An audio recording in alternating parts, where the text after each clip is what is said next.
Traders कैसे हैं आप सब लोग। मसूद खालिद लंदन से आपकी खिदमत में हाजिर है। ट्रेडर्स, मैं आज एक इम्पॉर्टेंट टॉपिक पे वीडियो बनाने जा रहा हूं क्योंकि इसके अंदर मैंने देखा है कि बहुत सारे जो ट्रेडर्स हैं वो कन्फ्यूजन का शिकार रहते हैं और इसमें काफ़ी गलतियां करते हैं और इस हवाले से वो पूछते भी रहते हैं। जो लोग यूट्यूब पे चैनल देखते हैं वो यूट्यूब को सब्सक्राइब कर लें और जो फेसबुक पे देखते हैं वो पेज को लाइक और फॉलो कर लें प्लीज़। ट्रेडर्स, सबसे ज़्यादा जो एक कन्फ्यूजन रहता है ट्रेडर्स को वो ये रहता है कि कौन सी मार्केट्स को ट्रेड उनको करना चाहिए और कौन से पेयर्स को उनको ट्रेड करना चाहिए। यहाँ पे आके कुछ ट्रेडर्स गलती करते हैं जिसकी निशानदेही मैं इस वीडियो के अंदर करने जा रहा हूँ। सबसे पहले तो आप जिस मुल्क में भी रहते हैं वहाँ गूगल के अंदर जाके ये सर्च करना इतना मुश्किल नहीं है कि आप के टाइम जोन के हिसाब से कौन सी मार्केट्स आपके लिए बेहतर रहेंगी ट्रेड करने के लिए। तीन बड़ी मार्केट्स हैं दुनिया के अंदर। न्यूयॉर्क मार्केट है जिसके अंदर सबसे ज़्यादा वॉल्यूम और ट्रेडिंग होती है, फिर लंदन मार्केट है और फिर एशियन मार्केट है।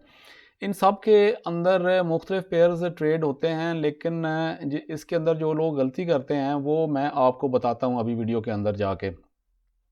सबसे पहले तो आपने ये फाइंड आउट करना है कि आप जिस टाइम पे जाग रहे होते हैं आपको कौन सी मार्केट से सूट करेंगी ट्रेड करने के लिए, क्योंकि मेरे ख्याल में तीनों मार्केट्स तो आप ट्रेड नहीं कर सकते क्योंकि 24 घंटे तो कोई ट्रेडिंग नहीं कर सकता, सोना भी होता है बीच में और काम भी होते हैं।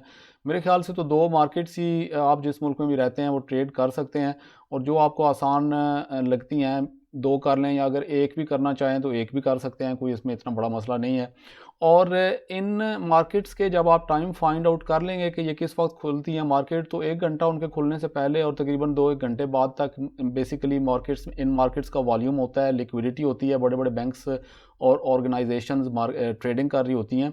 तो इस वक्त ट्रेड करना मुनासिब रहता है। कोई सारा दिन या 24 घंटे चार्ट्स के ऊपर बैठने की कोई ज़रूरत ट्रेडिंग के अंदर एक्चुअली होती नहीं है जब आपको ट्रेडिंग आ जाए। तो जब आप ये फाइंड आउट कर लेंगे कि आपको कौन सी मार्केट से सूट करती हैं, तो फिर आपने उसके अंदर ये देखना है कि आपको कौन से पेयर ट्रेड करने चाहिए।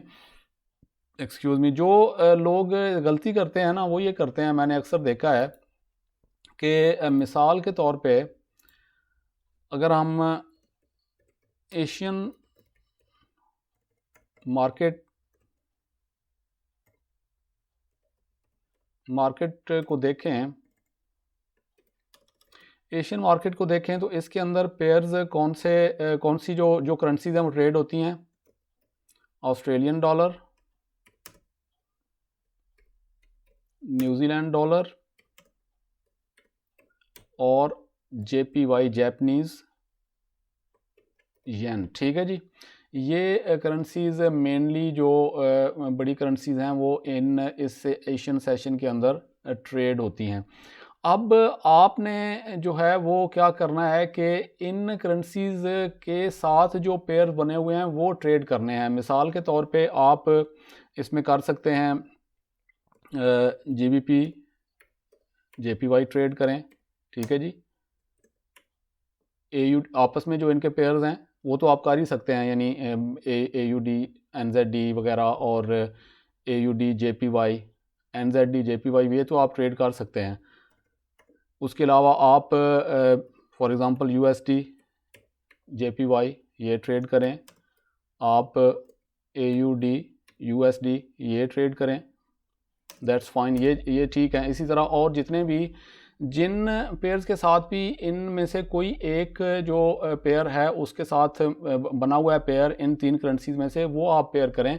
अगर आप मिसाल के तौर पे अगर एशियन सेशन के अंदर आप यूरो GBP ट्रेड करते हैं, ठीक है जी, या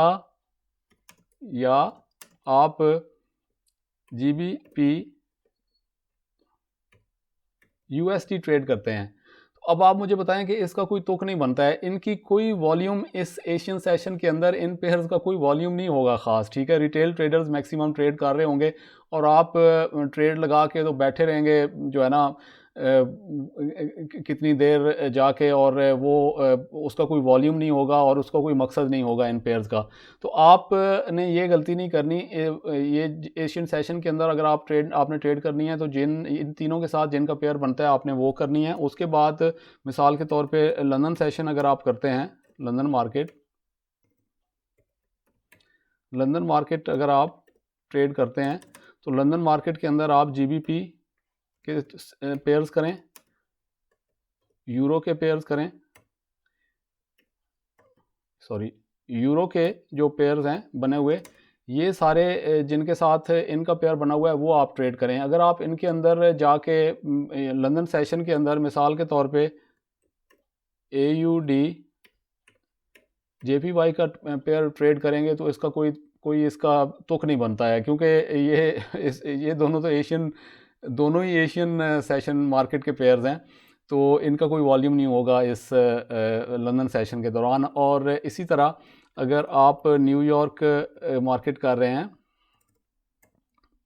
न्यूयॉर्क की मार्केट कर रहे हैं, तो आपको USD के साथ जितने भी डॉलर के साथ पेयर्स बनते हैं आपको वो करने चाहिए। अगर आप ऐसा कोई पेयर करेंगे जिनमें USD इन्वॉल्व नहीं है तो वो कोई ख़ास उसका वॉल्यूम उस वक्त नहीं होगा।